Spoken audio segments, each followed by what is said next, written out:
आज हम लोग करंट क्वेश्चन हल करेंगे। 100 क्वेश्चन हैं महत्वपूर्ण पीसीएस के लिए, अन्य परीक्षाओं के लिए भी है, तो इसको ध्यान से देखिए और हल करिए। पहला क्वेश्चन है, हाल ही में घोषित पीएम विकसित भारत योजना, पीएम विकसित भारत योजना की बात है, के तहत नए रोजगार पाने वाले युवाओं को प्रतिमाह कितनी राशि दी जाएगी। ठीक, तो ए ऑप्शन है रुपये 5,000, बी ऑप्शन है 10,000, सी ऑप्शन है 12,000 और डी ऑप्शन है 15,000। तो प्रधानमंत्री विकसित भारत योजना के तहत 15,000 रुपये पहली नौकरी पाने वाले को दी जाएगी और ये 2 किस्तों में दी जाएगी, 2 किस्तों में दी जाएगी। और नियोक्ता जो होते हैं उनको 3,000 रुपये प्रति माह दिया जाएगा, ये बातें की गई हैं। तथा इस योजना के तहत 1 लाख करोड़ का आवंटन हुआ है, 1 लाख करोड़ का आवंटन हुआ है। तो इसमें सही कौन सा हो जाएगा, डी ऑप्शन। दूसरा क्वेश्चन है, हाल ही में घोषित मिशन सुदर्शन चक्र 15 अगस्त 2025 को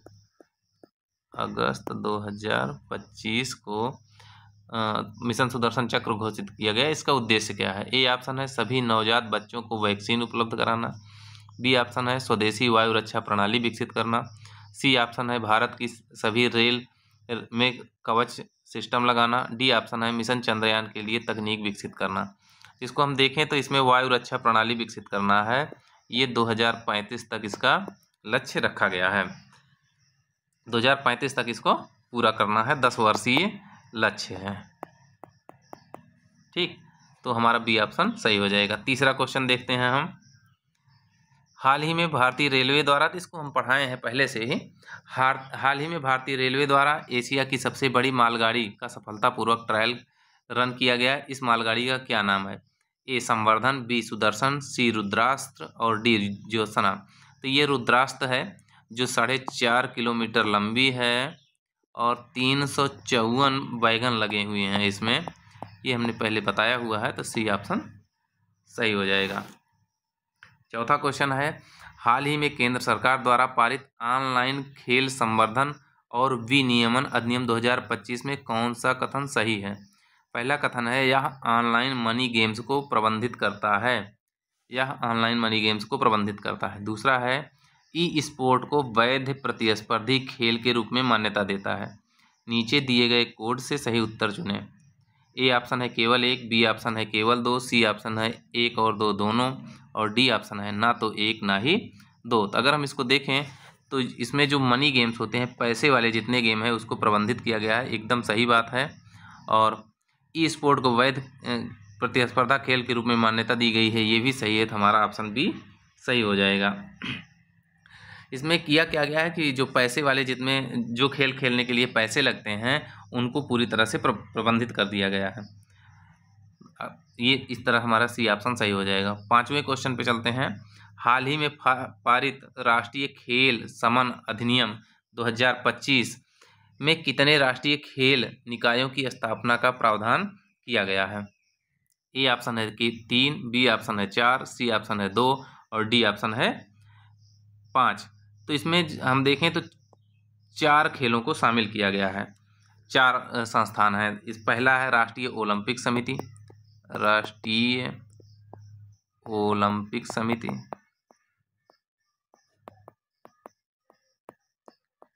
दूसरा है राष्ट्रीय पैरा ओलंपिक समिति, राष्ट्रीय पैरा ओलंपिक विकलांगों के लिए होता है। तीसरा है राष्ट्रीय खेल महासंघ,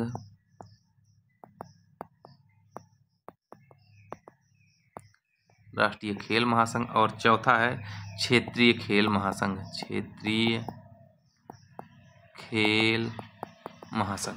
इस तरीके से 4 संस्थाएं जोड़ी गई हैं, तो हमारा बी ऑप्शन सही हो जाएगा।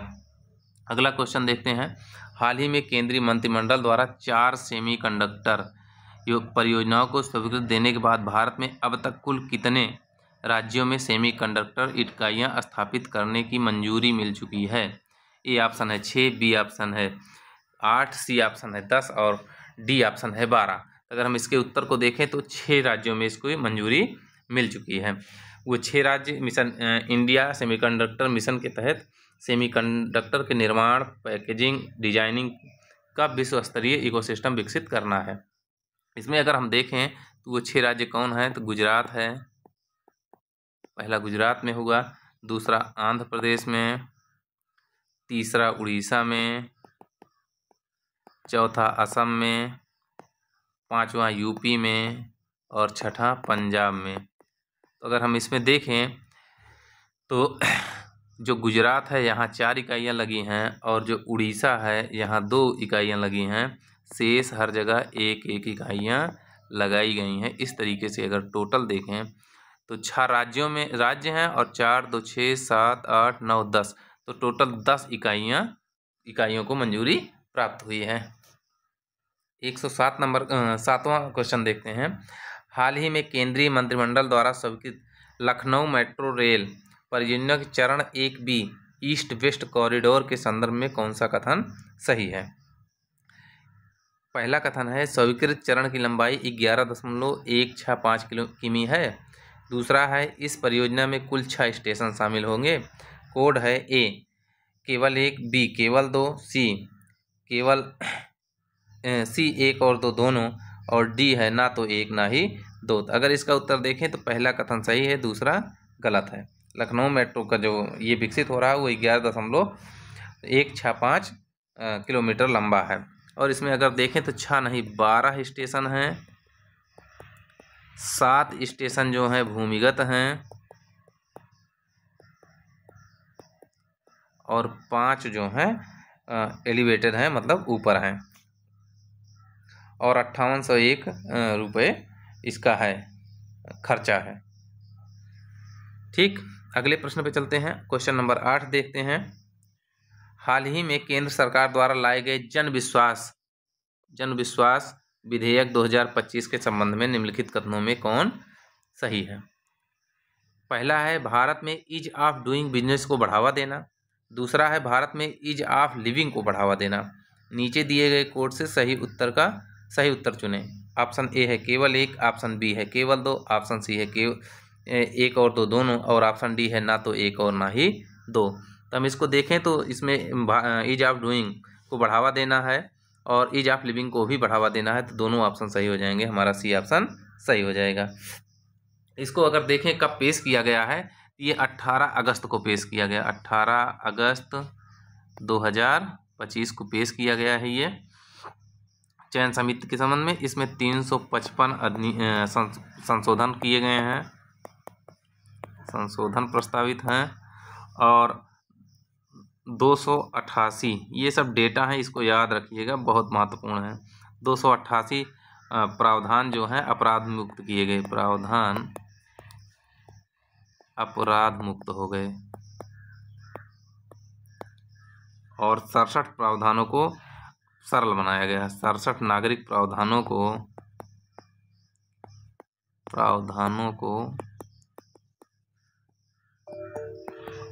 सरल बनाया गया है। ठीक, अगले प्रश्न पे चलते हैं। हाल ही में चर्चा रहे एटालिन जल विद्युत परियोजना किन नदियों पर प्रस्तावित है?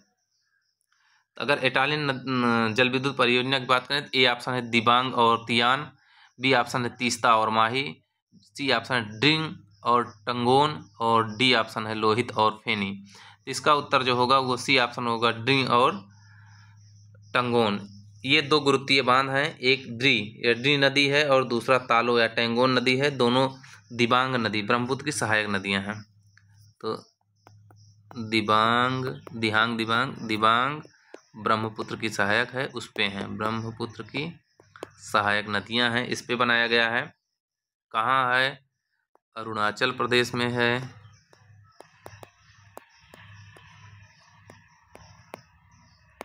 अरुणाचल प्रदेश में है, तो इस तरीके से इसका ऑप्शन सी सही हो जाएगा। 10वां क्वेश्चन देखते हैं। हाल ही में भारतीय राष्ट्रीय राजमार्ग प्राधिकरण द्वारा जारी NHAI सस्टेनेबिलिटी रिपोर्ट के अनुसार वर्ष 2023-24 में कितने किलोमीटर राष्ट्रीय राजमार्ग का निर्माण हुआ?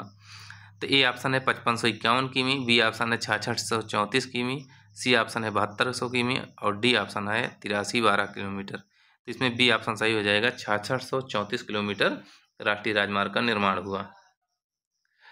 तो पिछले वर्ष अगर हम देखेंगे तो ये 5551 किलोमीटर का राष्ट्रीय राजमार्ग का निर्माण हुआ था। तो और इसमें अगर हम देखें हरित आवरण के अनुसार तो 2023-24 में 56 लाख और वित्त वर्ष 2023-24 में 24-25 में 67.47 लाख पौधे लगाए गए। 67.47 लाख पौधे सड़कों के किनारे लगाए गए हैं। क्वेश्चन नंबर 711 नंबर देखते हैं। हाल ही में किस देश का ऑपरेशन गिडियंस चैरियट सेकंड चलाया गया? किस देश द्वारा ऑपरेशन गिडियंस चैरियट सेकंड चलाया गया? ए ऑप्शन है रूस, बी ऑप्शन है अमेरिका, सी ऑप्शन है आर्मेनिया और डी ऑप्शन है इजराइल। तो ये इजराइल द्वारा चलाया गया, रक्षा बलों द्वारा। ये क्यों चलाया गया? तो गाजा सिटी पर कब्जा करने के लिए। गाजा सिटी पर कब्जा करने की ये दूसरी पहल है इनकी। 12 नंबर देखते हैं। हाल ही में चर्चा में रहा नखचिवान एन्क्लेव किस देश से संबंधित है? नखचिवान एन्क्लेव किस देश से संबंधित है? ए ऑप्शन है इजराइल, बी ऑप्शन है ईरान, सी ऑप्शन है अजरबैजान और डी ऑप्शन है ईरान। अगर हम इसको देखें तो ये अजरबैजान के में चलाया गया है। अगर हम इसकी मैपिंग आपको दिखाते हैं तो एक सेकंड रुकिए, दिखाते हैं।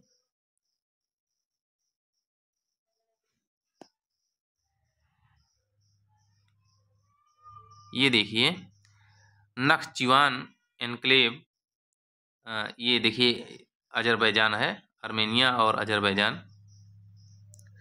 तो देखते हैं नखचिकान जो है ये एक भू अवस्थित और अर्ध स्वायत्त क्षेत्र है जो अजरबैजान का हिस्सा है, लेकिन यह मुख्य अजरबैजान से कटा हुआ है। ठीक, मुख्य अजरबैजान, यही जो नखचिवान दिखाई दे रहा है यही है अजरबैजान का।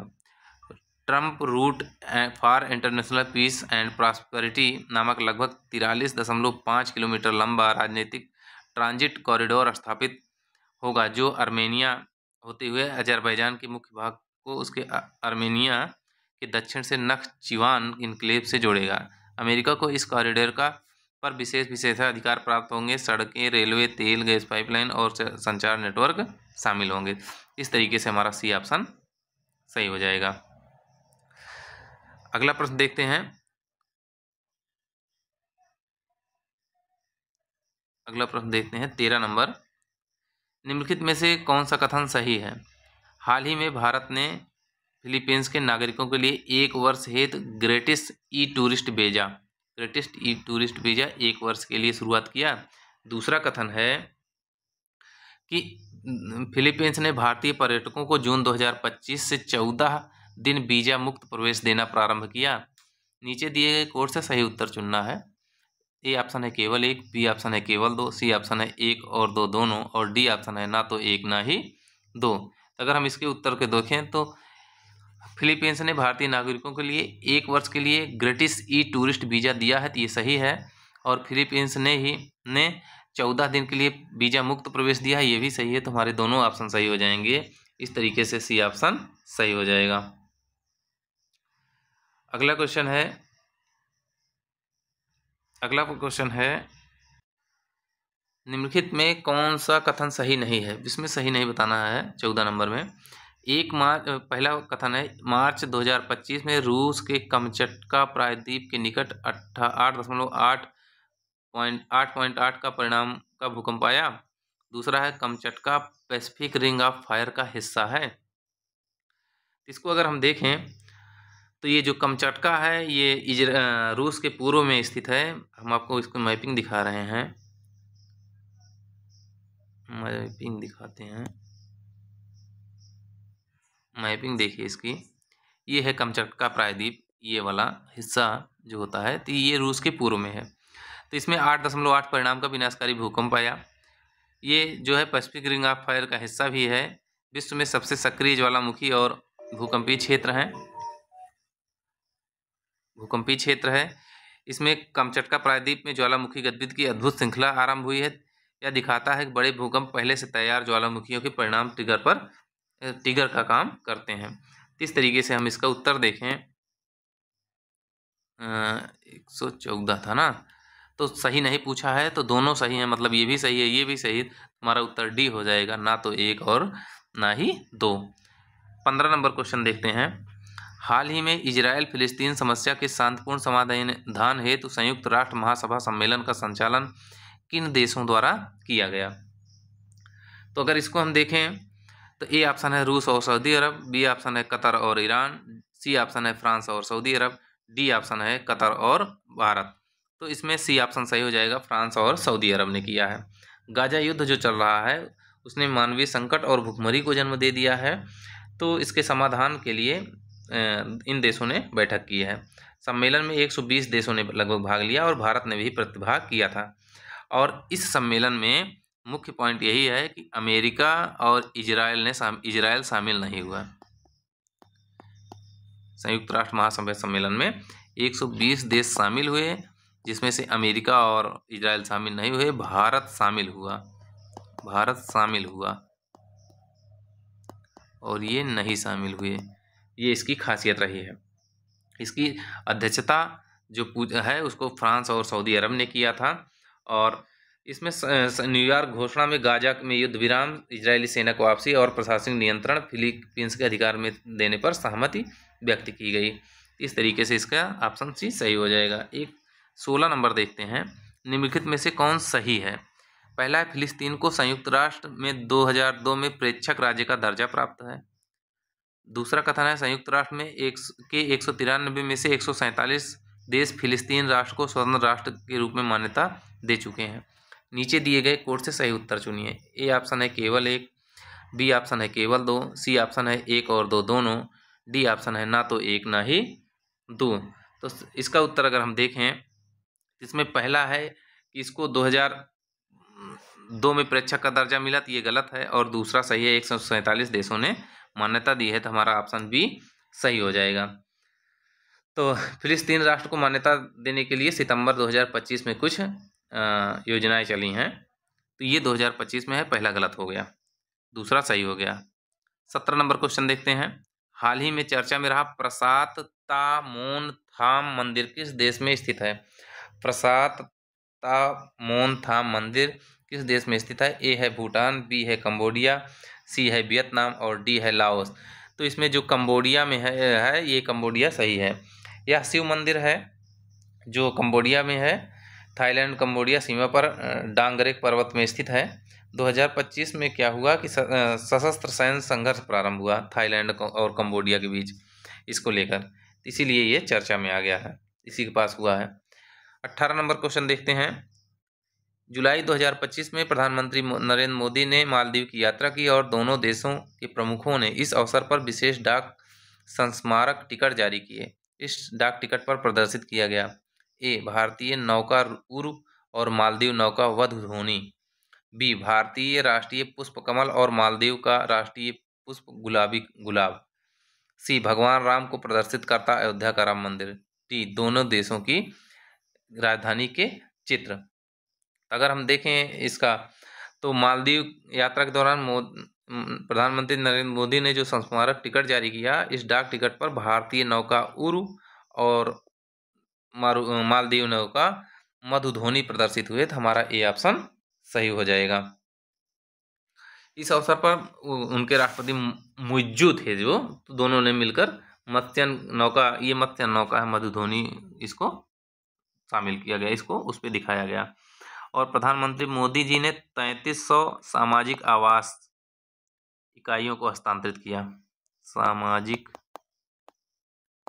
आवास इकाई को उनको हस्तांतरित किया और 4850 करोड़ रुपए, जो लगभग 550 million American dollar USD dollar है, इतनी ऋण सहायता दी। तो ये क्वेश्चन हुआ हमारा, तो ये ऑप्शन सही हुआ। ये कुछ डेटा है इससे संबंधित, इसको ध्यान दीजिएगा।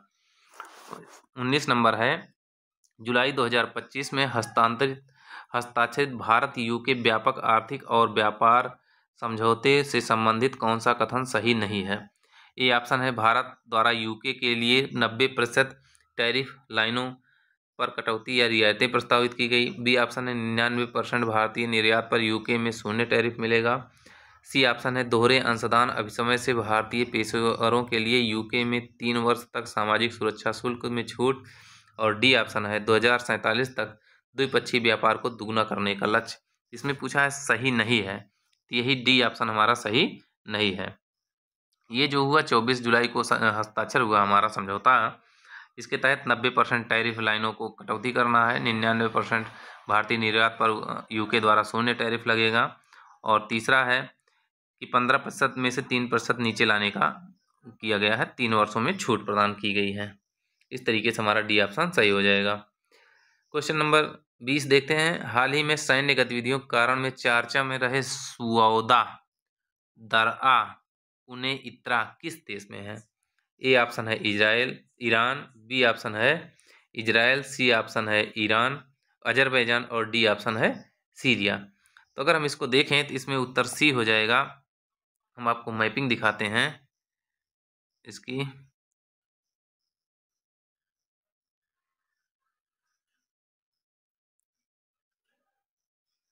ये देखिए, तो इसमें देखिए जुलाई और अगस्त में इजरायली वायुसेना ने सीरिया के दमिश्क के आसपास कई स्थानों पर सरकारी ठिकानों पर हमला किया।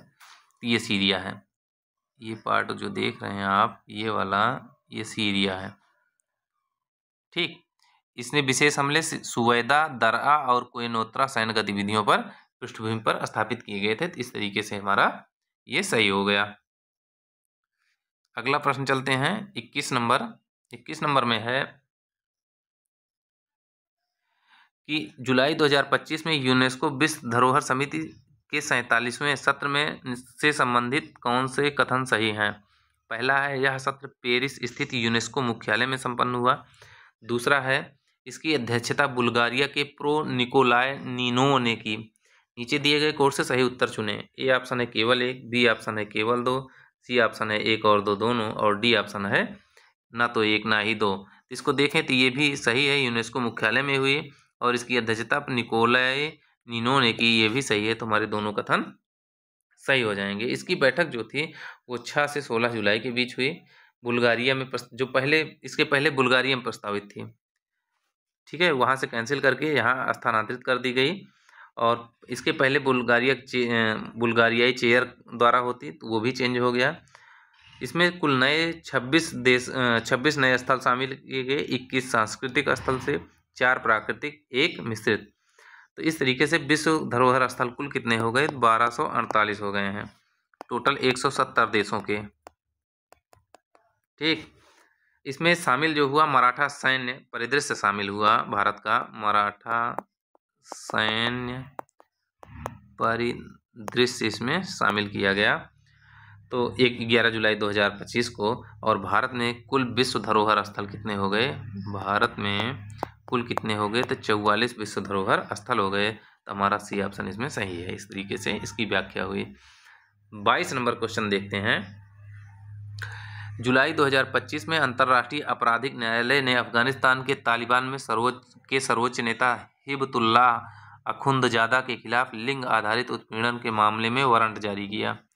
दूसरा कथन है यह पहली बार है जब आईसीसी ने लिंग आधारित उत्पीड़न के मामले में किसी राष्ट्र शीर्ष पदों पर आसीन के विरुद्ध वारंट जारी किया है। उपरोक्त में से सही कथन है। ऑप्शन ए है केवल एक, ऑप्शन बी है केवल दो, ऑप्शन सी है एक और दो दोनों, और ऑप्शन डी है ना तो एक और ना ही दो। अगर हम इसके उत्तर को देखें तो ये सही बात है कि वो आईसीसी ने तालिबान के सर्वोच्च नेता हिबतुल्लाह असुंदजादा और चीफ जस्टिस अब्दुल हकीम हिक्कानी के विरुद्ध वारंट जारी किया। 2 लोगों के विरुद्ध जारी हुआ, अब्दुल हकीम हक्कानी के खिलाफ जारी हुआ है। ये पहली बार हुआ है। क्यों जारी किया गया? तो वही LGBTQ+ के खिलाफ किए जा रहे अपराधों के लिए। तो ये पहली बार वारंट जारी हुआ। दोनों कथन सही हो जाएंगे, हमारा सी ऑप्शन सही हो जाएगा। 23 नंबर क्वेश्चन देखते हैं। जुलाई 2025 में पेरू में किस प्राचीन नगरी की खोज हुई? पेरू में। ए ऑप्शन है हुओरा, बी ऑप्शन है पेनिको, सी ऑप्शन है लेसोथो, डी ऑप्शन है वात्सल्य। तो इसका उत्तर पेनिको होगा, इसकी खोज हुई है। जुलाई 2025 में दक्षिण अमेरिकी देश पेरू में पुरातत्वविदों ने लीमा क्षेत्र में हुओरा प्रांत में 3500 वर्ष पुरानी पेनिको की खोज की है। कितनी पुरानी है? 3500 वर्ष पुरानी है। ठीक, पुरानी सभ्यताओं में से एक है। पेनिको की अवधि जो निर्धारित की गई है ये लगभग 1800 से 1500 निर्धारित है। 1800 से 1500 के बीच निर्धारित हुई है।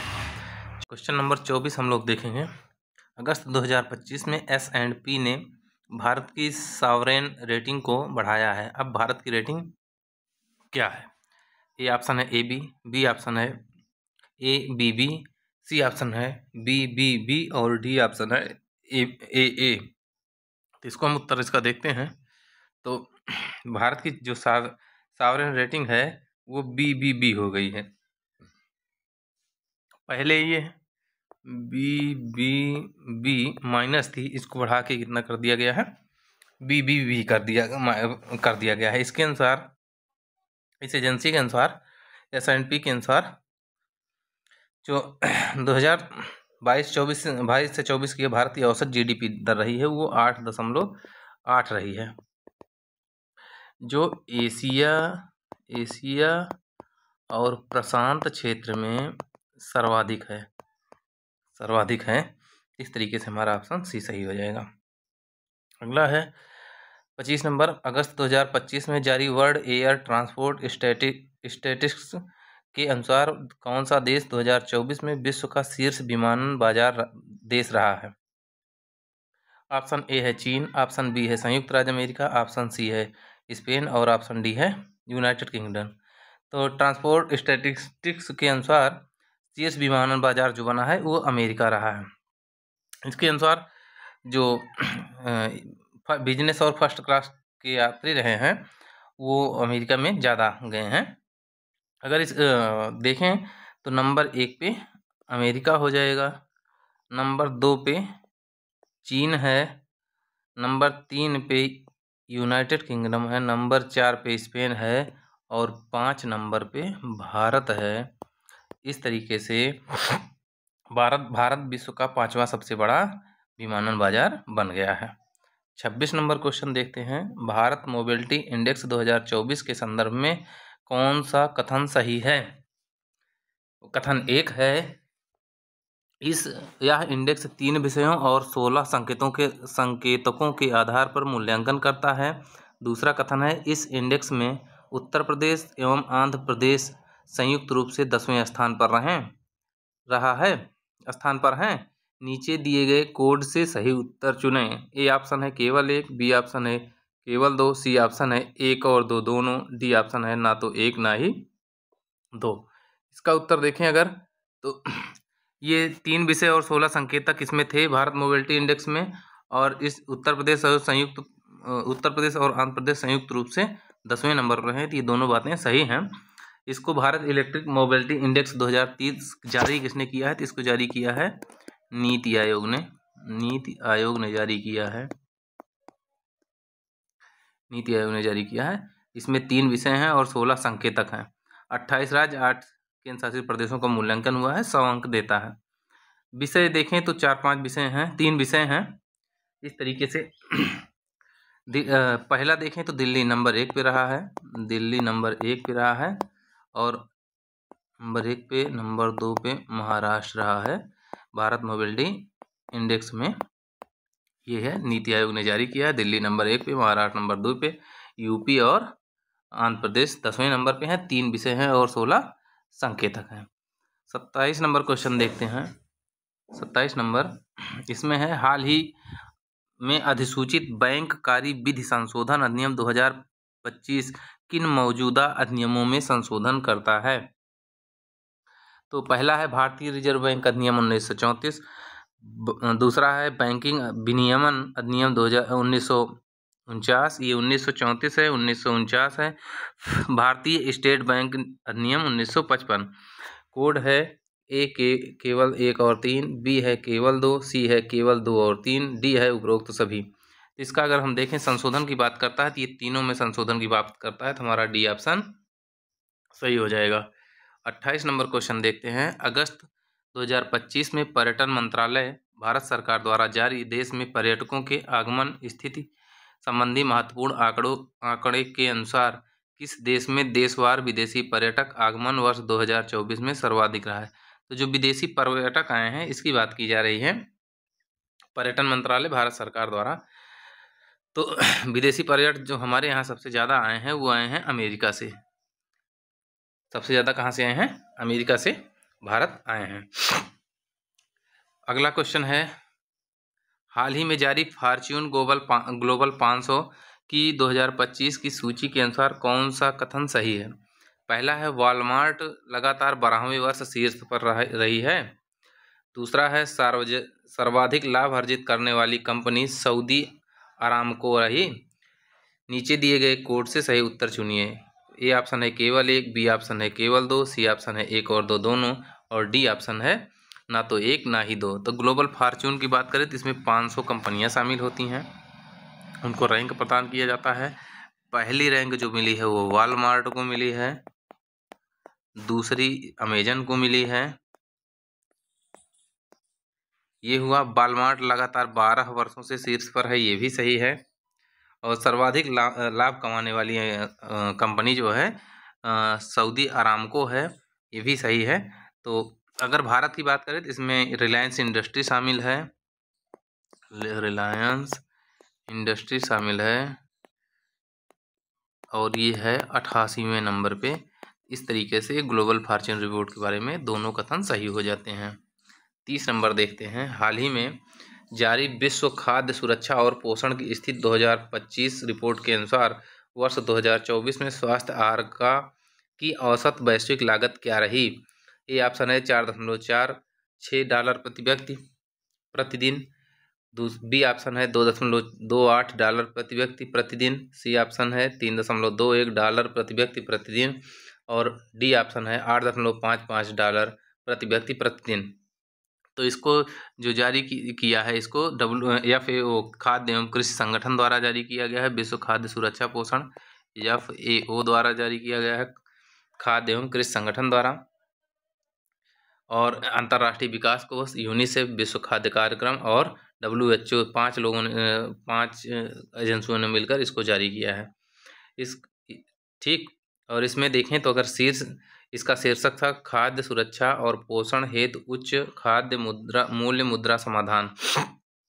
इसमें वैश्विक भूख को आधार बनाया गया है।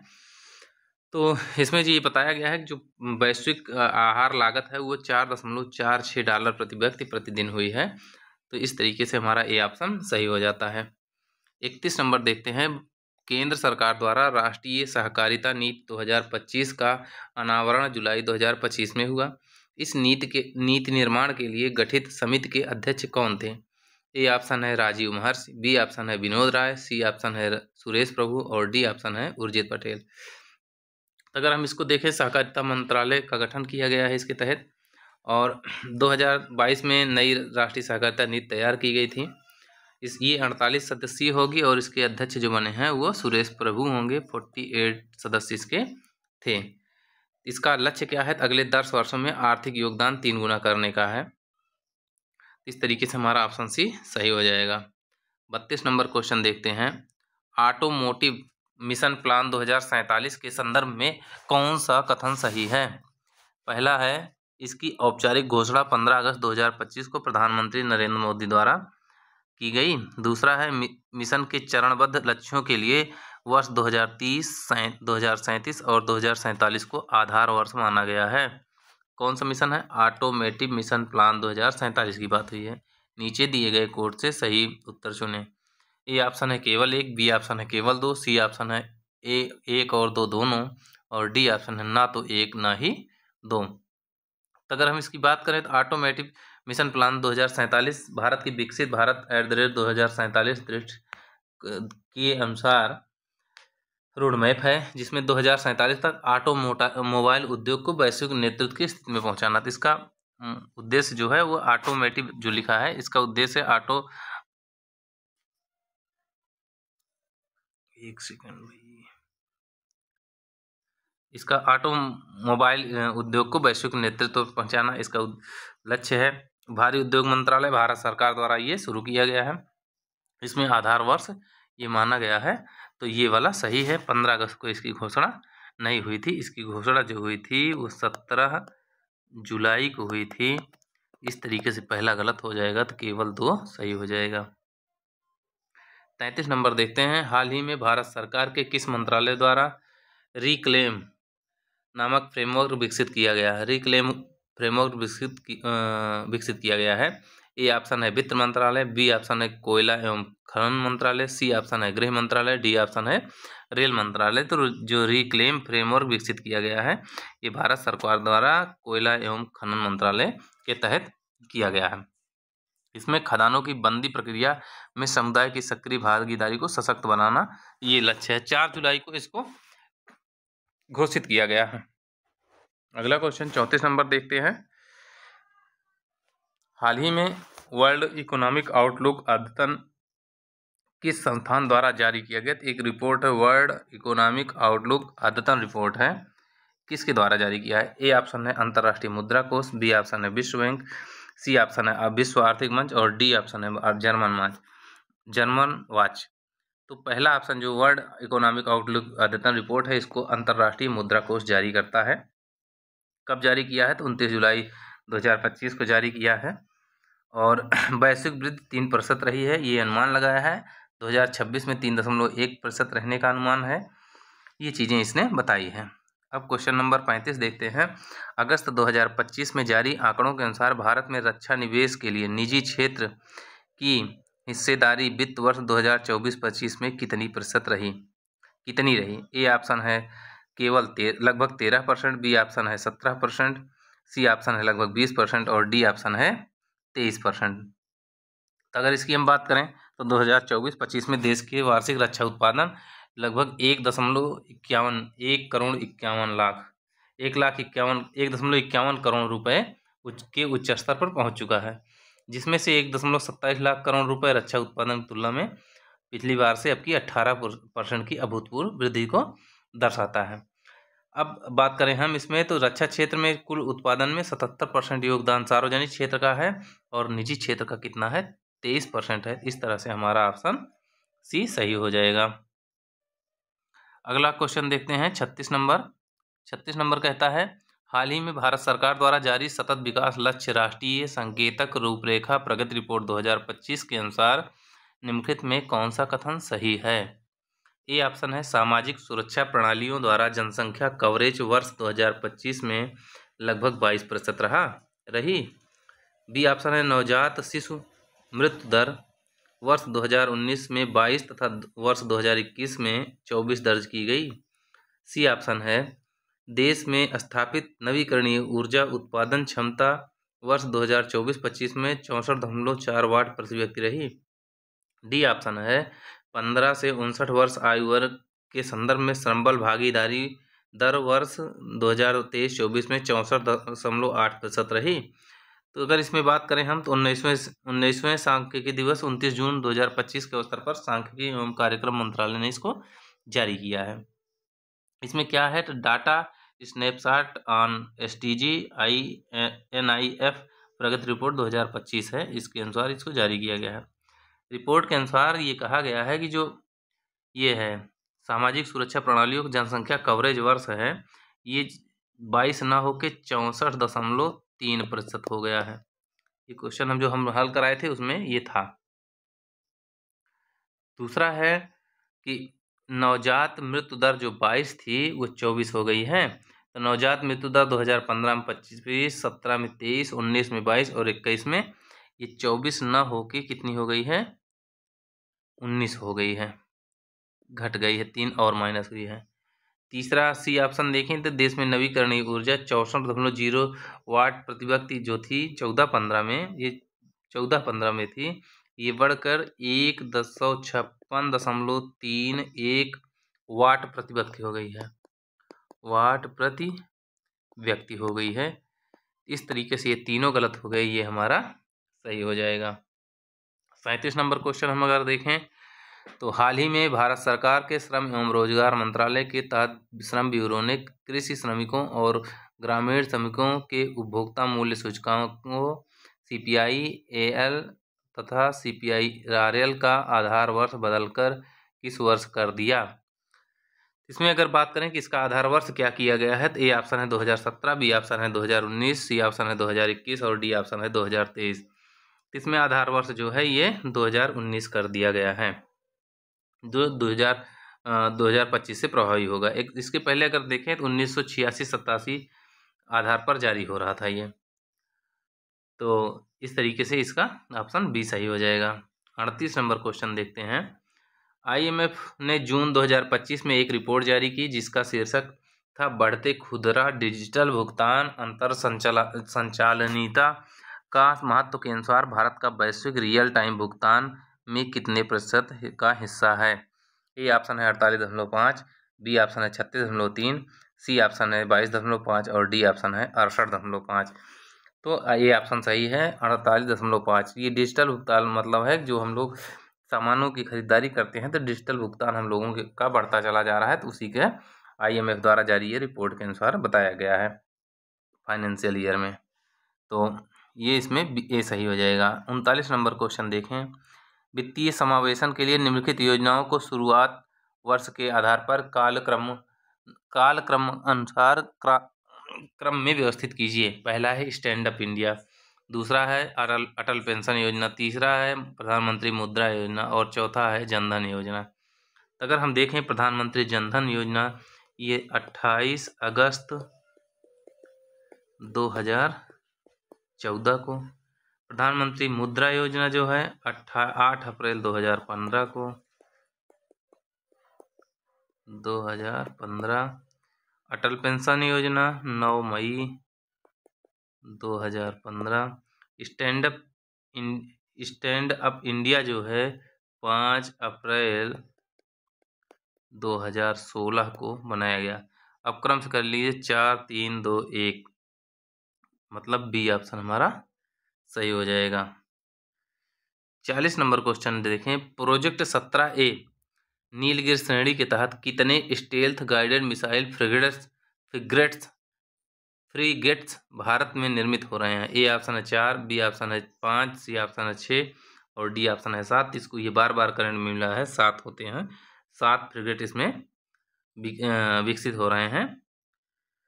जो अभी हाल ही में देखा जाए तो हाल ही में उदयगिरी, INS उदयगिरी और INS हिमगिरी शामिल हुए हैं। तो इस तरीके से अगर देखा जाए तो दूनागिरी, तारगिरी, बिंदगिरी, महेंद्रगिरी, जिसमें गिरी शब्द लगा है वो सब इसमें शामिल होते हैं।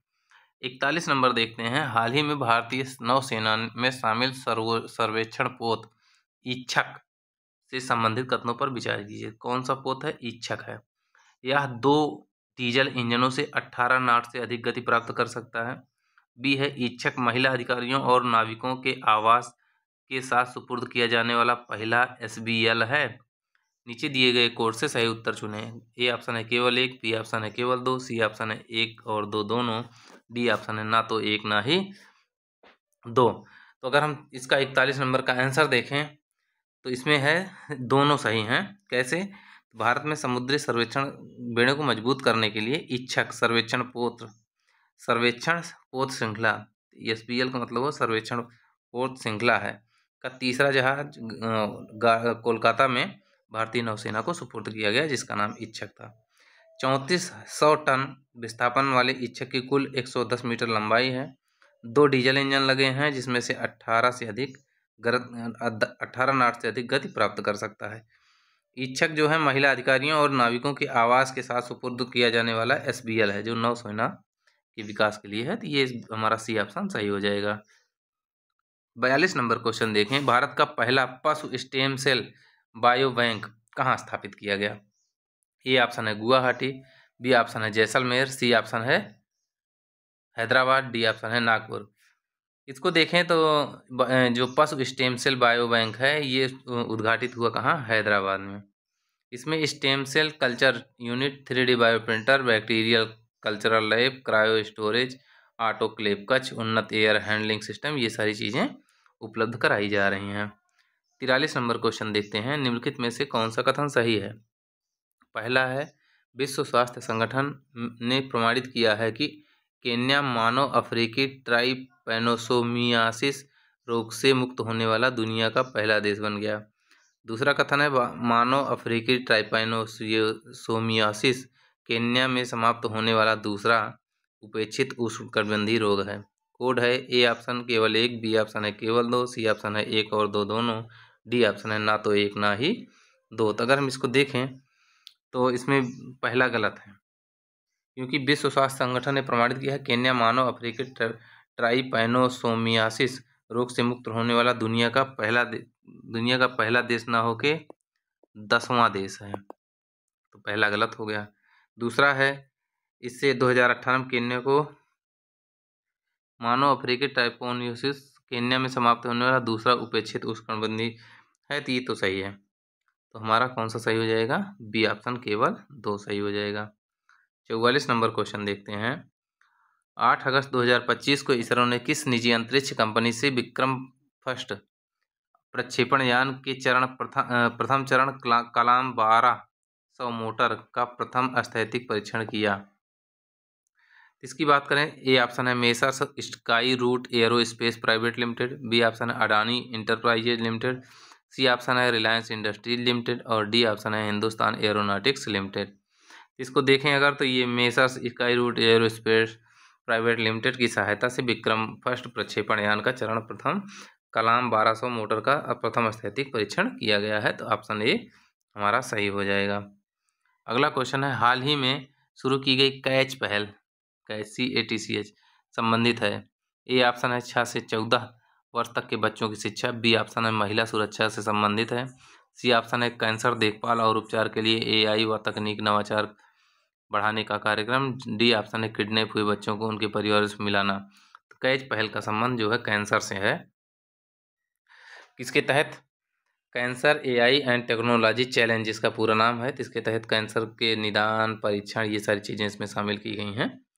तो अगला क्वेश्चन है 46 नंबर देखते हैं, टाटा की नेल्को ने भारत में सैटेलाइट इंटरनेट उपलब्ध कराने के लिए किस देश की कंपनी के साथ साझेदारी की। ए ऑप्शन है जर्मनी, बी ऑप्शन है फ्रांस, सी ऑप्शन है अमेरिका, डी ऑप्शन है जापान। तो अगर इसको देखें तो ये बी ऑप्शन फ्रांस के साथ नेल्को ने भारत के वन वेब पृथ्वी कक्षा उपग्रह इंटरनेट सेवाएं शुरू करने के लिए फ्रांसीसी उपग्रह ऑपरेटर यूटेलसैट के साथ समझौता किया है। 47 नंबर क्वेश्चन देखते हैं, जुलाई 2025 में निसार उपग्रह को किस रॉकेट द्वारा सफलतापूर्वक प्रक्षेपित किया गया। तो आप जानते हैं A option PSLV C64, B option है LMV 3rd L4th, C option है GSLV F6 और डी ऑप्शन है GSLV F21। इसमें हम पीछे बताए हैं GSLV F6 द्वारा इसको प्रक्षेपित किया गया है। यह वैश्विक माइक्रोवेव इमेजिंग मिशन GSLV की 18वीं उड़ान और स्वदेशी क्रायोजेनिक की 12वीं उड़ान है। इसमें हुआ क्या, निसार उपग्रह dual band synthetic aperture radar है तकनीक पर आधारित। ये एल बैंड को नासा के सहयोग से और एस बैंड को इसरो के सहयोग से बनाया गया है। 48 नंबर क्वेश्चन देखते हैं, हाल ही में भारत द्वारा आकाश का सफल परीक्षण किया गया है, इसके संबंध में कौन सा कथन सही है। पहला है, आकाश प्राइम को समुद्र स्तर से 4500 मीटर से अधिक ऊंचाई के क्षेत्रों में संचालन हेतु अनुकूलित किया गया है। बी ऑप्शन है, आकाश हथियार प्रणाली की ऑपरेशनल रेंज 4.5 से 25 किमी है। नीचे दिए गए कोड से सही उत्तर चुनें। ए ऑप्शन है केवल एक, बी ऑप्शन है केवल दो, सी ऑप्शन है एक और दो दोनों और डी ऑप्शन है ना तो एक ना ही दो। तो अगर हम इसकी बात करें, 16 जुलाई को लद्दाख के ऊंचाई वाले क्षेत्रों में आकाश प्राइम के 2 उच्च मानव रहित लक्ष्यों को नष्ट किया गया। तो इसको DRDO, BDL और BEL ने किया। अब देखें तो हथियार प्रणाली जो है इसकी 450 से 25 किमी है, ऊंचाई 100 मीटर से 20 किमी तक है। तो पहला ऑप्शन भी सही है, दूसरा भी सही है, दोनों कथन सही हो जाएंगे। 49 नंबर देखते हैं, ग्लोबल वेटलैंड आउटलुक 2025 का केंद्रीय विषय था। ए ऑप्शन आर्द्रभूमि और मानव कल्याण, बी ऑप्शन है आर्द्रभूमियों का मूल्यांकन, संरक्षण, पुनर्स्थापना और वित्तीयन, सी ऑप्शन है आर्द्रभूमियों में पारिस्थितिक पर्यटन और डी ऑप्शन है लोगों और प्रकृति के लिए आर्द्रभूमि कार्रवाई। तो अगर हम इसका उत्तर देखें तो इसमें इसकी जो विषय था वो आर्द्र भूमियों का मूल्यांकन, संरक्षण, पुनर्स्थापना और वित्तीयन था। अब रामसर बात करें आर्द्र भूमियों की, तो रामसर कन्वेंशन जो हुआ था, रामसर कन्वेंशन ये 1971 में हुआ था। कहाँ पे हुआ था? ईरान के रामसर में हुआ, इसीलिए इसको रामसर कन्वेंशन कहा जाता है। 2025 की थीम थी आर्द्र भूमियों का मूल्यांकन, संरक्षण, पुनर्स्थापना और वित्तीयन। तो इस तरीके से अगर हम देखें और तो हमारा बी ऑप्शन सही हो जाएगा, इसकी थीम यही थी। 50 नंबर देखें, हाल ही में किस संस्थान के द्वारा सुपरबग, क्लेबसिएला न्यूमोनिया जैसे बहु औषध प्रतिरोधी जीवाणु के विरुद्ध एक संभावित नया औषधि प्रत्याशी कंपाउंड 3B विकसित किया गया है? ए ऑप्शन है IIT मद्रास, बी ऑप्शन है IIT रुड़की, सी ऑप्शन है IIT दिल्ली, डी ऑप्शन है IIT कानपुर। तो 50 नंबर का उत्तर अगर हम देखें तो IIT रुड़की ने इसको विकसित किया है। एंटीबायोटिक प्रतिरोध के खिलाफ वैश्विक लड़ाई में महत्वपूर्ण कदम है। इसमें संस्थान ने एक नई दवा कंपाउंड 3B विकसित की है। ये जो क्या करती है, घातक दवा प्रतिरोधी बैक्टीरिया के खिलाफ एक शक्तिशाली एंटीबायोटिक तरफ बहाल की जाती है। क्वेश्चन नंबर 51 देखते हैं, हाल ही में चर्चा में रहा 3I एटलस किस प्रकार की खगोलीय वस्तु है?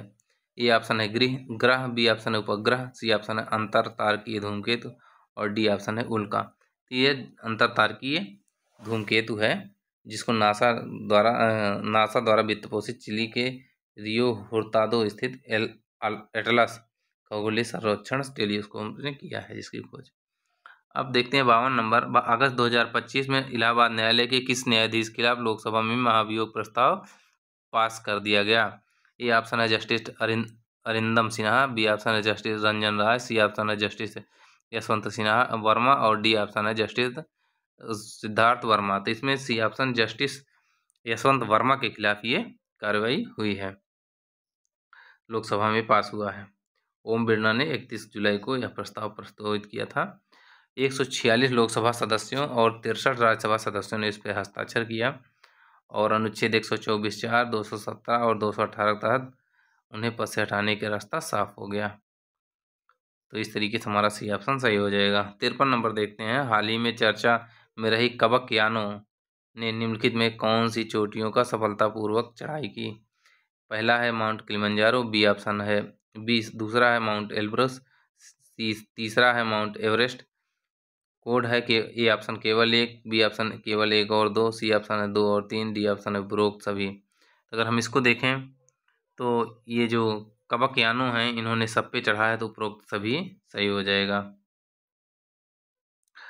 54 नंबर क्वेश्चन देखते हैं। क्वेश्चन नंबर 54, हाल ही में हुए उपराष्ट्रपति चुनाव में CP राधाकृष्णन भारत के नए उपराष्ट्रपति चुने गए। उनके खिलाफ INDE गठबंधन की तरफ से किसने चुनाव लड़ा था? ए ऑप्शन है B Sudarshan Reddy, B option है RR मित्तल, सी ऑप्शन है GV शेट्टी और डी ऑप्शन है जगदीश वर्मा। तो इस तरह अगर इसको देखें तो इसमें बी सुदर्शन रेड्डी जो थे ये इनके खिलाफ चुनाव लड़े थे उपराष्ट्रपति के, और बी सुदर्शन रेड्डी को अगर देखें तो 152 मत मिले थे और 781 मतदाता सांसदों में 767 सांसदों ने मतदान किया था। इस तरीके से ये ऑप्शन हमारा सही हो जाएगा। क्वेश्चन नंबर 55 है, हाल ही में बिहार के राज्यपाल सत्यपाल मलिक का निधन हो गया। उनसे संबंधित कौन से कथन सही है? ये उत्तर प्रदेश से राज्यसभा सदस्य रह चुके हैं, दूसरा है ये गोवा और मेघालय के भी राज्यपाल रह चुके हैं, तीसरा है ये अलीगढ़ से लोकसभा सदस्य भी रहे थे। कोड ए ऑप्शन है केवल 1 और 2, बी ऑप्शन है केवल 2 और 3, सी ऑप्शन है केवल 1 और 3 और डी ऑप्शन है उपरोक्त सभी। तो अगर इसको देखा जाए तो इसमें ये जो सत्यपाल मलिक जिनका निधन हुआ है ये उत्तर प्रदेश के से राज्यसभा सदस्य रहे हैं, सही है। गोवा और मेघालय में भी राज्यपाल रह चुके हैं, ये भी सही है, और अलीगढ़ से लोकसभा सदस्य भी रहे हैं, तो ये सभी सही है। तो डी ऑप्शन हमारा सही हो जाएगा। अगला क्वेश्चन देखते हैं, निम्नलिखित को सही सुमेलित करें। उमा कांजीलाल, बी पे हैं कविंदर गुप्ता, सी पे हैं अजय सेठ और डी पे हैं यश राधा चौहान। और सूची में लिख रहा है 1 नंबर पे उपराज्यपाल लद्दाख, दूसरे पे लिखा है क्षमता निर्माण आयोग पूर्णकालिक अध्यक्ष, तीसरे पे लिखा है कुलपति इग्नू और चौथे पे लिखा है IRDA IRDAI अध्यक्ष। तो अगर इसको हम मिलान करें तो ए जो है उमा कांजीलाल जो हैं ये इग्नू के कुलपति बने हैं, इग्नू के कुलपति बन गए हैं। कविंदर गुप्ता जो हैं उपराज्यपाल बने हैं लद्दाख के। अजय सेठ जो हैं ये इरेडी के अध्यक्ष हैं और यश राधा चौहान जो हैं ये अध्यक्ष क्षमता निर्माण आयोग के पूर्णकालिक अध्यक्ष बने हैं। कूट मिलान करें 3 1 4 2, 3 1 4 2 हमारा सी ऑप्शन सही हो जाएगा। क्वेश्चन नंबर 57 अगर हम देखें, हाल ही में किसने नीति आयोग के तहत अटल इनोवेशन मिशन में के नए मिशन निदेशक के रूप में पदभार ग्रहण किया है? ए ऑप्शन है दीपक बागला, बी ऑप्शन है संजय कौल, सी ऑप्शन है नितिन गुप्ता और डी ऑप्शन है सोनाली मिश्रा। तो इसका उत्तर अगर हम देखें तो दीपक बागला जो हैं ये नीति आयोग के नए मिशन निदेशक बने हैं, ATL के अटल इनोवेशन मिशन के निदेशक बने हैं। और जो अटल इनोवेशन है ये क्या करता है कि इनोवेशन को बढ़ावा देता है, बच्चों में नए नए इनोवेशन को बढ़ावा देता है। 58 नंबर क्वेश्चन देखते हैं, हाल ही में किसे ऑस्ट्रेलिया सरकार के अंतर्राष्ट्रीय टूरिज्म कैंपेन का भारतीय ब्रांड एम्बेसडर बनाया गया है? ए ऑप्शन है दीपिका पादुकोण, बी ऑप्शन है सारा तेंदुलकर, सी ऑप्शन है दिया मिर्जा और डी ऑप्शन है PV संधू। तो इसको देखें तो जो सारा तेंदुलकर हैं इनको ऑस्ट्रेलिया सरकार ने अंतर्राष्ट्रीय टूरिज्म कैंपेन का भारतीय ब्रांड एम्बेसडर बनाया है। 59 नंबर क्वेश्चन देखें, अगस्त 2025 में किस बॉलीवुड अभिनेता को जोमेटो का ब्रांड एम्बेसडर बनाया गया? ए ऑप्शन है अमिताभ बच्चन, बी ऑप्शन है शाहिद कपूर, सी ऑप्शन है शाहरुख खान और डी ऑप्शन है पंकज त्रिपाठी। तो आप इसमें अगर देखें तो शाहरुख खान को बॉलीवुड अभिनेता हैं इनको जोमेटो का ब्रांड एम्बेसडर बनाया गया है।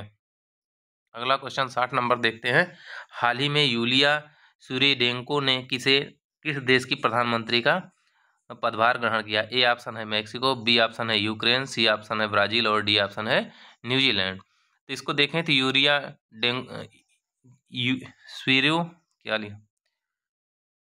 यूलिया स्विरिडेंको जो हैं ये बनी हैं यूक्रेन की प्रधानमंत्री बन गई हैं। और 761 देखें, हाल ही में उत्तर प्रदेश से किस जिले में मुख्यमंत्री योगी आदित्यनाथ ने ग्रीन संयंत्र का लोकार्पण किया? तो ए ऑप्शन है बहराइच, बी ऑप्शन है मथुरा, सी ऑप्शन है गोरखपुर और डी ऑप्शन है हरदोई। इसमें आप जानते हैं गोरखपुर जो है यहाँ पे मुख्यमंत्री योगी आदित्यनाथ ने टोरंटो समूह के ग्रीन हाइड्रोजन संयंत्र का उद्घाटन किया। तो किस समूह का है? टोरंटो का है। तो ये और ग्रीन हाउस ये उत्तर प्रदेश का पहला है और भारत का दूसरा संयंत्र है। अगला क्वेश्चन 62 नंबर देखते हैं, हाल ही में चर्चा में रहा श्योक गांव भारत के किस राज्य केंद्र शासित प्रदेश में स्थित है? A option Manipur, B option है लद्दाख, सी ऑप्शन है सिक्किम और डी ऑप्शन है नागालैंड। तो इसको हमने इस पिछले करण में बताया था कि ये जो है लद्दाख में स्थित है और इसको जो है 10 हेक्टेयर में है, बंजर भूमि है। इसको फलों औषधियों पौधों से इसको वनस्पति उद्यान के रूप में परिवर्तित करना है और ये केंद्र शासित प्रदेश लद्दाख का पहला होगा, इसलिए श्योक गांव चर्चा में है। तो ये थोड़ा सा महत्वपूर्ण है। 63 नंबर देखते हैं, हाल ही में किस गांव को भारत का पहला डिजिटल घुमंतू गांव घोषित किया गया है? ए ऑप्शन है श्योक गांव, बी ऑप्शन है धराली गांव, सी ऑप्शन है याकतेन गांव और डी ऑप्शन है बड़धामना गांव। इसको भी हमने पीछे बताया है, इसमें जो है याकतेन जो सिक्किम का है इसको पहला डिजिटल घुमंतू गांव घोषित किया गया है। ये सिक्किम के पाक्योंग जिले में स्थित है। इसमें हुआ क्या 27 जुलाई को महाराष्ट्र के अच्छा ये हो गया। अगला क्वेश्चन है 64 नंबर, अगस्त 2025 में कौन सा देश अंतर्राष्ट्रीय सौर गठबंधन का 107वां सदस्य बना है? ए ऑप्शन है सिएटल, बी ऑप्शन है मोल्दोवा, सी ऑप्शन है अलास्का और डी ऑप्शन है ऑस्ट्रेलिया। इसको देखें अगर तो ये जो मोल्दोवा है ये 107वां ISA का सदस्य बना हुआ है। 65 नंबर क्वेश्चन देखें, हाल ही में किसे लद्दाख पहला खाद्य एवं शांति के लिए MS स्वामीनाथन पुरस्कार दिया गया? तो इसको ए ऑप्शन है एडोमेला एडेनाले, बी ऑप्शन है जुजारे नागराजू, सी ऑप्शन है मार्टिन क्रूरुज और डी ऑप्शन है वांग ई। तो इसमें इन्हीं को मिला है, आप जानते हैं नाइजीरियन वैज्ञानिक हैं, तो इनको दिया गया है पहला स्वामीनाथन पुरस्कार। और कितना दिया गया है तो इसको भी हमने बताया था, 25,000 USD अमेरिकन डॉलर मिला है, ये इनका दिया गया है। ठीक, अगला प्रश्न चलते हैं। 66 नंबर, जुलाई 2025 में कितने सांसदों को सांसद रत्न पुरस्कार मिला है? ए ऑप्शन 10 सांसद, बी ऑप्शन 17 सांसद, सी ऑप्शन 21 सांसद और डी ऑप्शन 42 सांसद। तो इसमें हमने पीछे बताया है ये 17 सांसदों को दिया गया था, जिसमें 4 विशेष जूरी पुरस्कार थे। उसमें से एक भर्तृहरि महताब को, एक प्रेमचंद्रन को, सुप्रिया सुले और श्रीरंग अप्पा बावरने को, और एकमात्र कांग्रेसी सांसद को भी ये दिया गया था। 67 नंबर क्वेश्चन देखते हैं। निम्नलिखित में से कौन से कथन सही सुमेलित हैं? पहला है 43वां लोकमान्य तिलक राष्ट्रीय पुरस्कार नितिन गडकरी को मिला। दूसरा है जीपी बिरला मेमोरियल पुरस्कार डॉक्टर वी नारायणन को मिला। कोड है ए ऑप्शन 1, बी ऑप्शन 1 और 2 दोनों, सी ऑप्शन है ए केवल 2, डी ऑप्शन है ना तो 1 ना ही 2। तो अगर हम इसको देखें, इसमें ये जो लोकमान्य तिलक पुरस्कार है ये नितिन गडकरी को मिला है, ये सही है।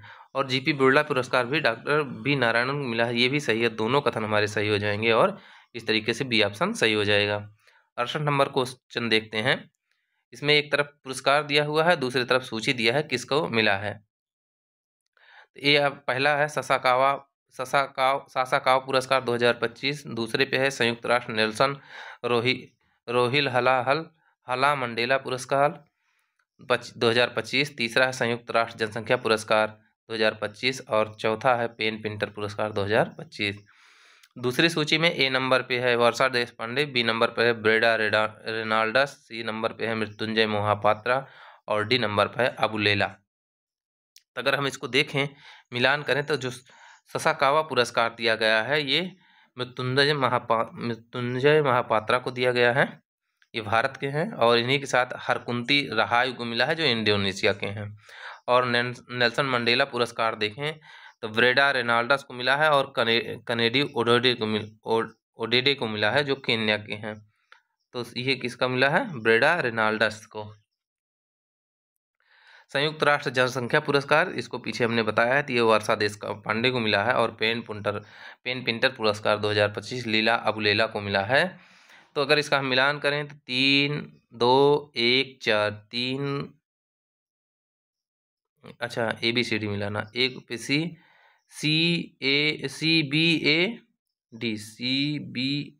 ए ऑप्शन हमारा सही हो जाएगा।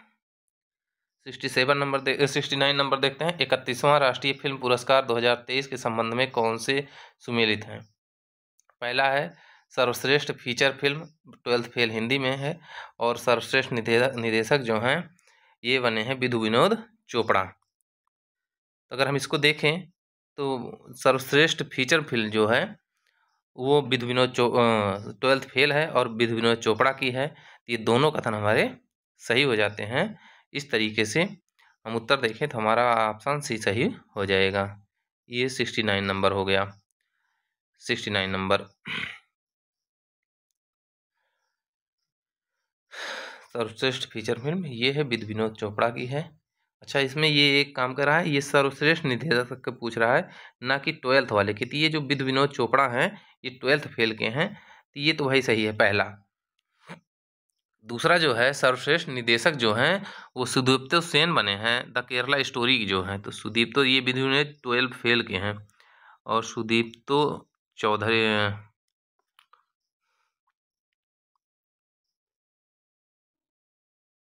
सुदीप्तो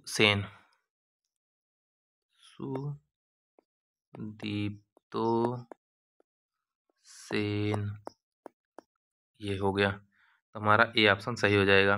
जो विधु विनोद चोपड़ा हैं ये 12th फेल के निदेशक हैं, ना कि सर्वश्रेष्ठ हैं। सर्वश्रेष्ठ सुदीप्तो सेन है, किसके हैं? द केरला स्टोरी जो मूवी है उसके हैं। ठीक, क्वेश्चन देखते हैं 70 नंबर। अटल बिहारी वाजपेयी ट्यूनिंग उत्तर प्रदेश राज्य सरकार छात्रवृत्ति योजना के संदर्भ में कौन से कथन सही हैं?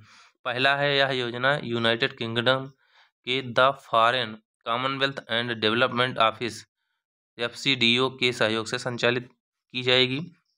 दूसरा है योजना के तहत उत्तर प्रदेश के 5 प्रतिभाशाली छात्रों को यूनाइटेड किंगडम में मास्टर डिग्री लेने हेतु छात्रवृत्ति प्रदान की जाएगी। इसका नीचे दिए गए कोड से उत्तर चुनें।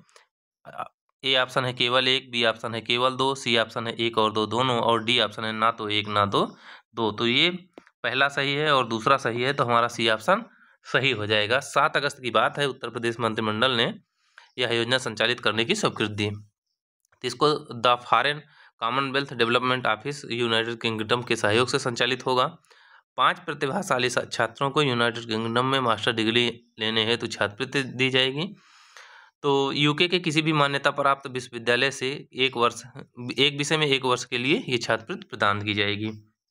ये भी ध्यान दीजिएगा, 1 वर्ष और 1 विषय में, तो ये दोनों कथन हमारे सही हो जाएंगे। 71 नंबर अगर हम देखें, प्राचीन पांडुलिपियों के डिजिटलीकरण के लिए ज्ञान भारतम मिशन पहल की घोषणा किस बजट में की गई? ए ऑप्शन है केंद्रीय बजट 2025-26, बी ऑप्शन है केंद्रीय बजट 2024-25, सी ऑप्शन है केंद्रीय बजट 2023-24, डी ऑप्शन है केंद्रीय बजट 2022-23। इसमें अभी 2025-26 में ही घोषित हुआ है, तो ये सही है। 72 नंबर देखते हैं, हाल ही में उत्तर प्रदेश मंत्रिमंडल द्वारा स्वीकृत चित्रकूट लिंक एक्सप्रेस वे की लंबाई कितनी है? ए ऑप्शन है 9.183, बी ऑप्शन है 12.252 किमी, सी ऑप्शन है 15.172 किमी, और डी ऑप्शन है 21.229 किमी। अगर हम इसको देखें,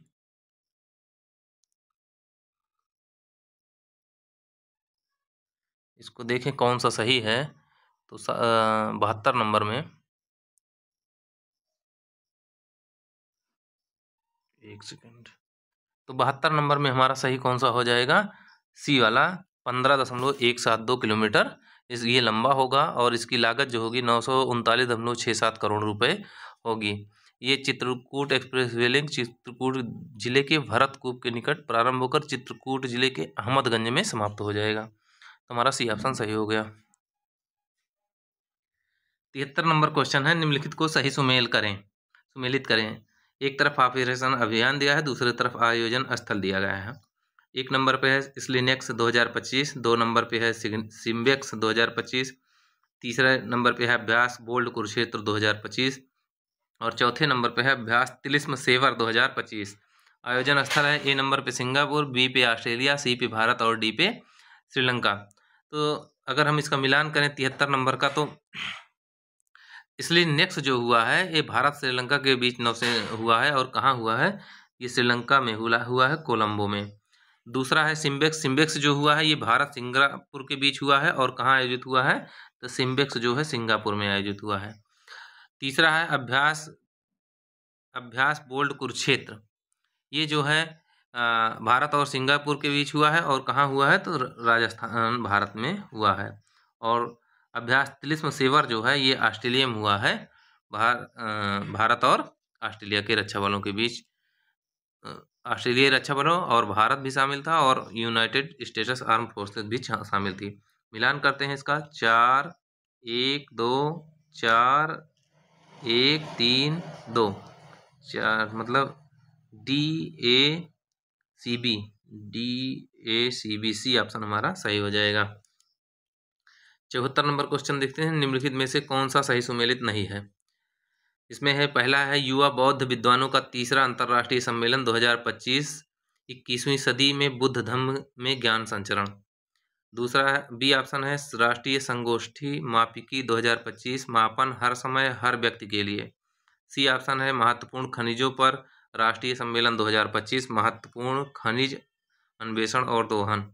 डी ऑप्शन है राष्ट्रीय द्विवार्षिक बिहार म्यूजियम 2025, भारत का गौरव बिहार, समृद्ध बिहार। तो 74 नंबर में अगर हम देखें तो इसका गलत करना है, कौन सा सही नहीं है, तो डी ऑप्शन सही हो जाएगा। इसमें देखें तो बौद्ध विद्वानों का जो सम्मेलन हुआ है ये नई दिल्ली में हुआ है, और विषय था 21वीं सदी में बुद्ध धम्म में ज्ञान संकरण। राष्ट्रीय संगोष्ठी मापिकी ये भी नई दिल्ली में हुआ है, और मापन हर समय ये सही सुमेलित है। राष्ट्रीय खनिज का जो हुआ है ये जबलपुर मध्य प्रदेश में हुआ है, और इसका भी सही है। और ये तीसरी द्विवार्षिक जो बिहार म्यूजियम हुआ है ये पटना में हुआ है। वैश्विक दक्षिण इतिहास साझा करना इसका विषय है। वैश्विक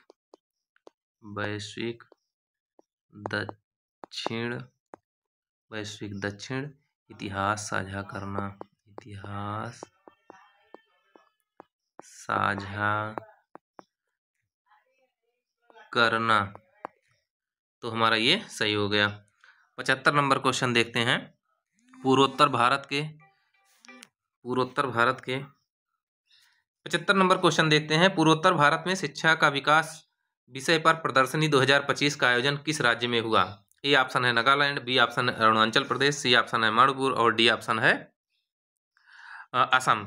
इसमें देखें तो जो ये पूर्वोत्तर भारत में शिक्षा का विकास विषय पर प्रदर्शनी जो आयोजित हुई है वो नागालैंड में आयोजित हुई है, नागालैंड की राजधानी कोहिमा में।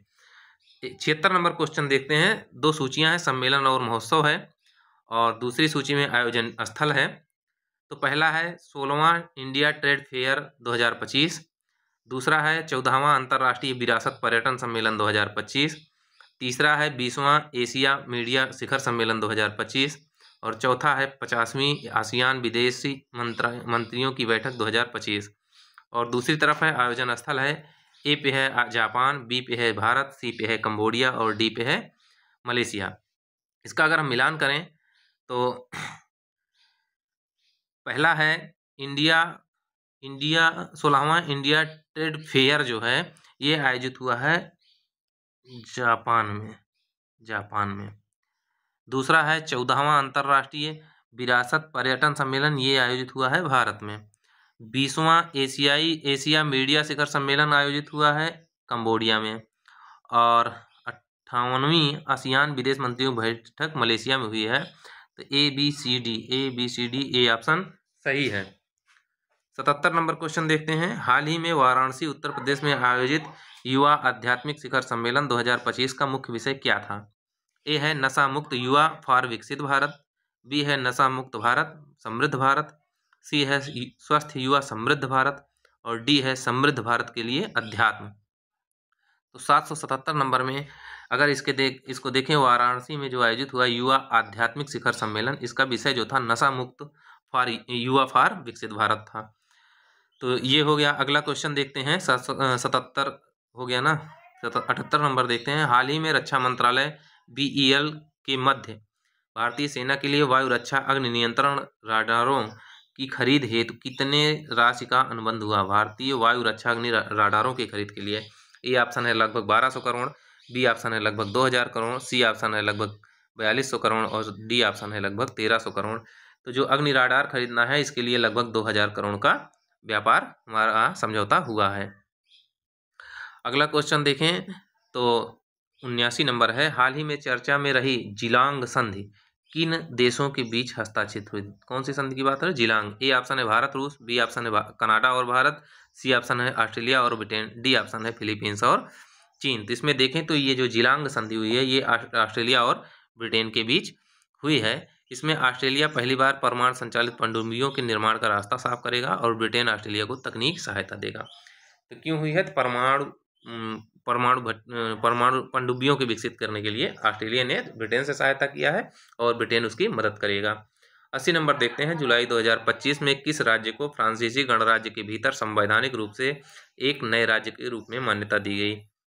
ए ऑप्शन है ओवेरन रोन अल्प्स, बी ऑप्शन है मायोट, सी ऑप्शन है न्यू कैलिडोनिया और डी ऑप्शन है सेंट पियरे। तो इसमें देखें तो ये न्यू कैलिडोनिया जो है इसी को नया राज्य का दर्जा दिया गया है। अगर आपको मैप देखना चाहिए तो मैप दिखा देता हूं आपको, एक सेकंड रुके रहिए। मैप अगर हम आपको दिखाना चाहें, ये देखिए ये है, तो ये न्यू कैलिडोनिया ये है, इसी को नया राज्य इसका फ्रांस का नया राज्य बना दिया गया है। तो इस तरीके से अगर हम प्रश्न को देखें तो हमारा सही कौन सा हो जाएगा? New Caledonia. ये 80 नंबर में। 81 नंबर क्वेश्चन देखें। 81 नंबर क्वेश्चन देखें। जुलाई 2025 में टाटा मोटर्स लिमिटेड ने किस यूरोपीय वाणिज्य वाहन निर्माता कंपनी का अधिग्रहण करने के लिए समझौता किया? ए ऑप्शन है इवेको समूह, बी ऑप्शन है वोक्सवैगन समूह, सी ऑप्शन है सिट्रोएन समूह और डी ऑप्शन है ओपल समूह। इसमें अगर हम देखें तो जो इवेको समूह है इसी ने इनके साथ समझौता किया है। टाटा मोटर्स और यूरोपीय वाणिज्य वाहन कंपनी है जिसके तहत समझौता हुआ है और इसका अधिग्रहण लगभग 3.8 बिलियन यूरो से होगा। अगला क्वेश्चन 82 नंबर देखते हैं। 82 नंबर क्वेश्चन, हाल ही में पूर्वी क्षेत्रीय परिषद की 27वीं बैठक कहाँ आयोजित हुई? ए ऑप्शन है भुवनेश्वर, बी ऑप्शन है रांची, सी ऑप्शन है गुवाहाटी और डी ऑप्शन है कोलकाता। तो जो ये पूर्वी क्षेत्रीय परिषद की बैठक हुई है ये झारखंड की राजधानी रांची में हुई है और केंद्रीय गृह मंत्री अमित शाह ने इसकी अध्यक्षता की है और पूर्वी क्षेत्रीय परिषद में बिहार, झारखंड, उड़ीसा और पश्चिम बंगाल शामिल हैं। 83 नंबर क्वेश्चन देखते हैं। 83 नंबर क्वेश्चन देखते हैं। ये सूची 1 को सूची 2 से सही सुमेलित करें। सूची 1 में है पहला अंतर्राष्ट्रीय युवा दिवस 2025, दूसरा राष्ट्रीय हथकरघा दिवस, तीसरा विश्व रेंजर दिवस 2025 और चौथा है विश्व हेपेटाइटिस दिवस। इसको मिलाना है हमको। अंतर्राष्ट्रीय युवा दिवस जो है ये 12 अगस्त को मनाया जाता है। हथकरघा दिवस जो है ये 7 अगस्त को मनाया जाता है। विश्व रेंजर दिवस जो है ये 31 जुलाई को मनाया जाता है और विश्व हेपेटाइटिस दिवस 28 जुलाई को मनाया जाता है। इस तरह से मिलान करें BACD हमारा बी ऑप्शन सही हो जाएगा। 84 नंबर क्वेश्चन है, प्रत्येक वर्ष अंतर्राष्ट्रीय बाघ दिवस किस दिन मनाया जाता है? तो ये 29 जुलाई को मनाया जाता है। इसको आप जानते हैं टाइगर डे जो मनाया जाता है। और अगर टाइगर डे की बात करें, जागरूकता बढ़ाने के लिए उनको एकमात्र मंच प्रदान किया गया है। 2010 से इसको शुरुआत हुई है। अगला क्वेश्चन है, एक तरफ किताब दी हुई है और दूसरी तरफ लेखक दिए हुए हैं, इनका मिलान करना है। तो द टाइगर शेयर है और दूसरे नंबर पे इंडियन कंट्री है, तीसरे नंबर पर द लेट देम थ्योरी है और चौथे नंबर पे द फॉर द रिगार्ड है।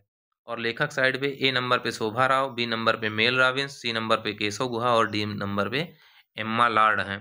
अगर इसका मिलान करें तो टाइगर शेयर जो है, द टाइगर शेयर, ये केशव गुहा की है। इंडियन कंट्री अगर देखें तो ये शोभा राव की है और द लेट देम थ्योरी जो है मेल रॉबिन्सन की है और फॉर रिगार्ड एम्मा लॉर्ड की है। मिलान करते हैं CABD डी ऑप्शन हमारा सही हो जाएगा। अगला प्रश्न है 86 नंबर, निम्न में से कौन सही सुमेलित नहीं है?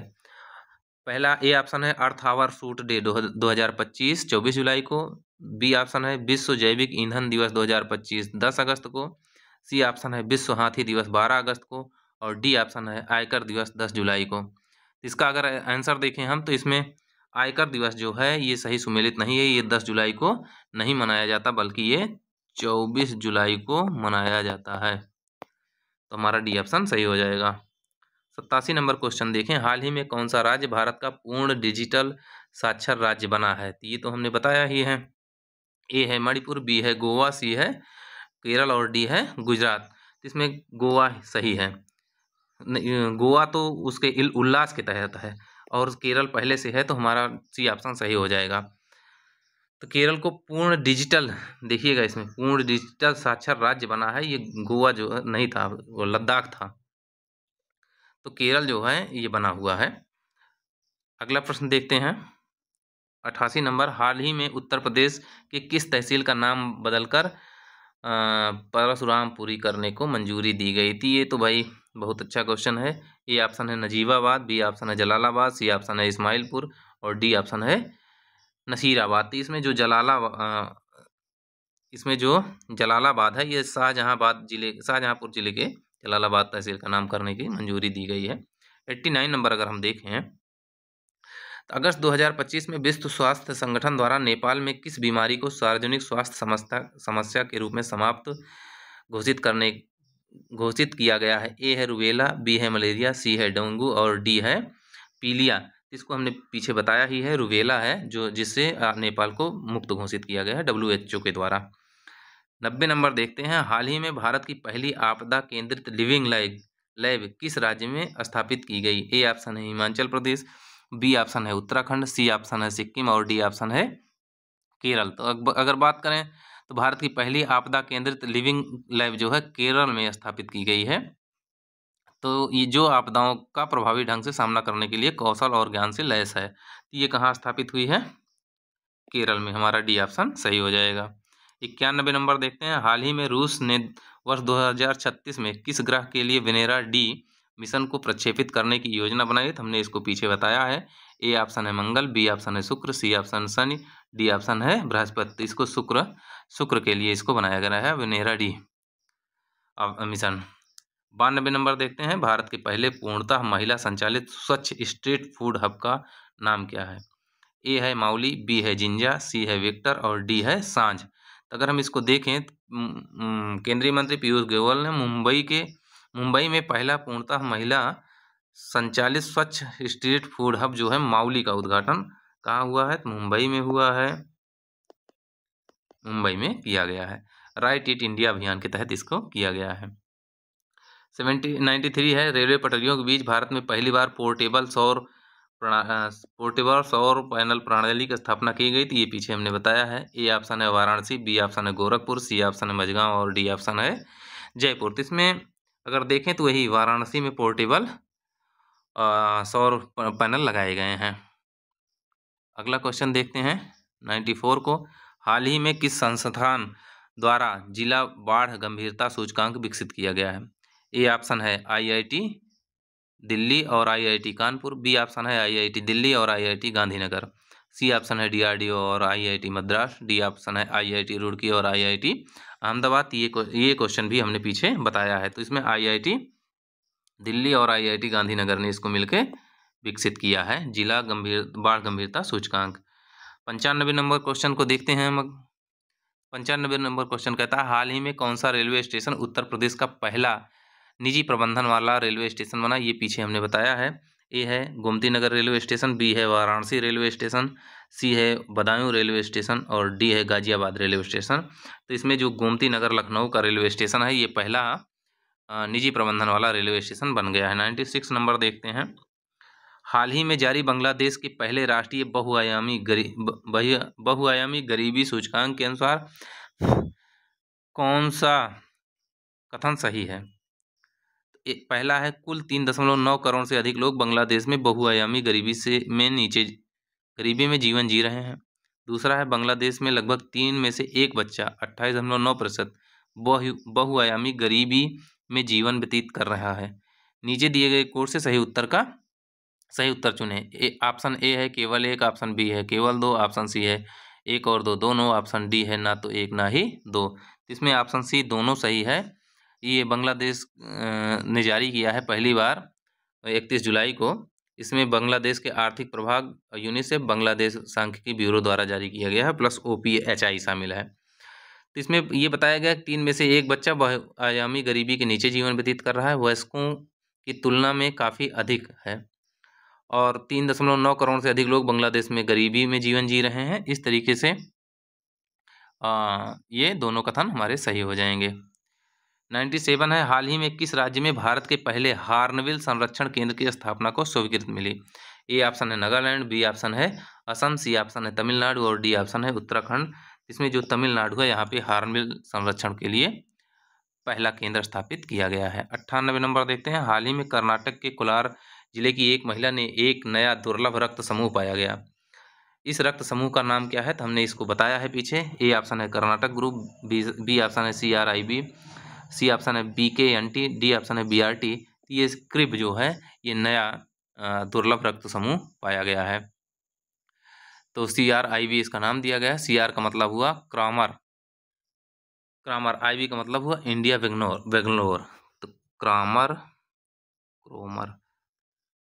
क्रोमर और इंडिया, I से इंडिया, B से बेंगलुरु। तो ये पूरा रक्त का नाम होगा क्रिब का, क्रोमर इंडिया बेंगलुरु नाम है, इसकी खोज हुई है। तो महत्वपूर्ण क्वेश्चन है।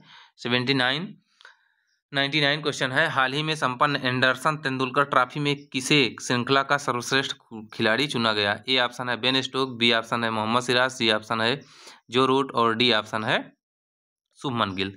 तो ये क्रिकेट जो देखते होंगे उनको पता होगा, शुभमन गिल चुना गया है। ये भारत इंग्लैंड के बीच अभी एंडरसन तेंदुलकर ट्रॉफी हुई थी उसमें ये ट्रॉफी ड्रा रही और शुभमन गिल और हेनरी ब्रूक को सर्वश्रेष्ठ खिलाड़ी चुना गया। सर्वाधिक विकेट जो लिया शुभमन गिल ने और सर्वाधिक रन शुभमन गिल ने और सर्वाधिक विकेट मोहम्मद सिराज ने लिया। 8वां क्वेश्चन है, हाल ही में संपन्न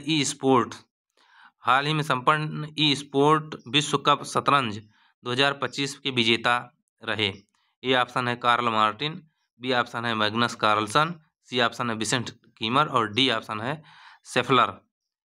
टॉमी शेफलर। तो इसका उत्तर अगर देखें मैग्नस कार्लसन जो हैं वो इसके विजेता रहे हैं।